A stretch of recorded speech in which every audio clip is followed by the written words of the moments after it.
The Bitcoin community is currently experiencing a civil war. And gentlemen, in the long run, this might have a big effect on Bitcoin. In this video, I want to discuss a covert civil war that is now taking place and that the majority of prominent members of the Bitcoin community are working to keep you in the dark about.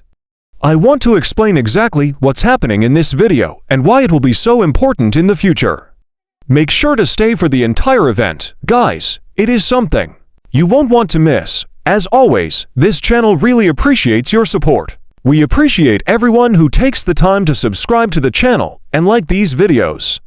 I truly benefit greatly from these two little things. Additionally, be sure to check out my favorite exchange up poll, which is located in the video's description, if you have a new location to purchase XRP. Having said that, let's get started, and I hope you all like the material. The XRP community has been the target of a lot of criticism from the Bitcoin community lately, but it appears that they may be dealing with their own problems. Behind the scenes, right now there is a Bitcoin civil war going on, and this could get messy. I wrote in a post earlier today. Guys, this is certainly a bigger deal than you were probably expecting, so I really want to explain everything in this video. Thus, there are actually two schools of thought in the Bitcoin community at the moment. Some people hope that Bitcoin will be applied, helpful, and modified for uses such as payments, as well as for usage in smart contracts, NFTs, and other areas. Another group of people essentially don't want Bitcoin to do anything because they view it as ultrasound money. Michael Saylor and others want Bitcoin to do nothing at all. Why? Due to the fact that he possesses Bitcoin worth billions upon billions of dollars. Additionally, he believes that every time the Bitcoin protocol is upgraded, his investment becomes riskier. Correct. If Bitcoin is already functioning flawlessly and you're discussing modifying and altering the code base, it presents a significant challenge for Michael Saylor, who is aware that the code is currently functioning flawlessly. He is aware that there are no problems, but if something changes, it can bring forth something that wasn't anticipated. This is now a hot topic in the Bitcoin community since there is a major divide between those who want to see Bitcoin used for various purposes and a large minority that doesn't want anything changed at all, particularly in the VC investment sector. I would want to share with you something that I believe will lead to some major problems in the Bitcoin community in the future. 84% of Bitcoiners do not realize that if Core 30 occurs with the current commit, it is over. Mechanic actually put out earlier today, and he is one of the guys at the center of this whole Bitcoin fight. Therefore, they are attempting to upgrade Bitcoin to Core 30 in order to expand its feature set. It goes without saying that a mechanic does not want such to occur. It's dumb to ask computer scientists about this, he remarked. It's a battle for the project's soul. It has a political bent. Therefore, you cannot rely on their expertise to be applied, or they are completely worthless given the harm they are causing. It is inevitable for those who are unaware of the deceit of fiat to repeat it.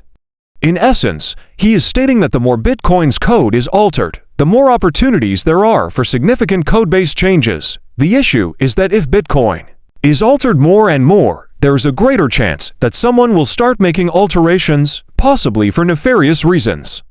Many individuals now believe that the 21 million Bitcoin ceiling is unchangeable and unalterable. However, the more you improve Bitcoin, the more you alter the blockchain overall, and the more likely it is that you will alter things like the 21 million cap, which is quite important to people like Michael Saylor and myself. The fact that Bitcoin is extremely expensive is what matters most to them.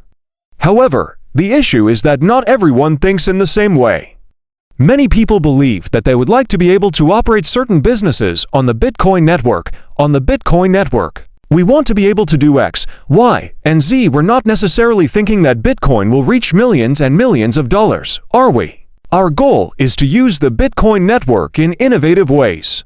And this is causing a lot of friction between those two groups of people because one side believes that the hard money individuals, like Michael Saylor, are preventing the Bitcoin chain as a whole from becoming widely accepted. Additionally, Michael Saylor believes that they are driving Bitcoin into the center of the road and taking needless chances on something that he has staked the entire balance sheet of his business on. In a moment, I will discuss what I believe. to be the wise choice in this situation. To be honest, you might be surprised to learn that one of the final things you should know about this is the problem that Bitcoin has that the XRP ledger doesn't. Let me explain the main problem in detail. Whatever the miners decide to advance, the Bitcoin network will most likely adopt it in the end. In this equation, the miners essentially control everything, and they will only act in ways that increase their profits rather than those that benefit the network as a whole. The miners will be motivated to push through these improvements since they will result in more transactions and more revenue for them if all these new developers are entering the market with all these wacky ideas. However, that does not imply that it is optimal for the Bitcoin network, does it? Adding none of these things is, in my opinion, the best thing for the Bitcoin network. The optimal chain for tokenization, transactions, NFTs, or anything else of that sort will never be the Bitcoin network. The addition of these items is superfluous. On the chain, however, are perverse incentives. People who profit from the chain will not necessarily be the ones advocating for what is best for the chain because, in the end, they could care less about what is best for the chain because their incentive is to maximize their profits. This is very different from the XRP ledger, which is one of the reasons I like it so much. On the XRP ledger, the best incentive is no incentive, and as a result, validators are not motivated to propose any changes just because doing so could increase their profits. Actually, validators on the XRP ledger have no incentive to be validators. As a result, the sole validators on the XRP ledger are doing so in order to see the project's long-term success. Perverse incentives don't exist. This is a significant distinction between the XRP and Bitcoin ledgers. When it comes to Bitcoin, everyone is terrified that these miners would force something through just to increase their profits, even if doing so could eventually jeopardize the system's stability. The XRP ledger does not have that same problem. It is crucial that you commit these words to memory. No incentive is the best incentive. This will be a major problem for practically every other chain in the future, since they all effectively obtain validation authority and persuade individuals to interact in some way by bribing them. Additionally, it implies that they were simply there to profit from chain validation rather than because they genuinely wanted to see the project succeed in the long run. Many individuals didn't believe that the XRP ledger could successfully create a decentralized chain without providing incentives or compensation for participation. However, the XRP ledger defied convention and went ahead regardless, establishing a decentralized chain in which users contribute computing power and fostering decentralization without receiving compensation. One of the best choices the XRP ledger has ever made will be this one.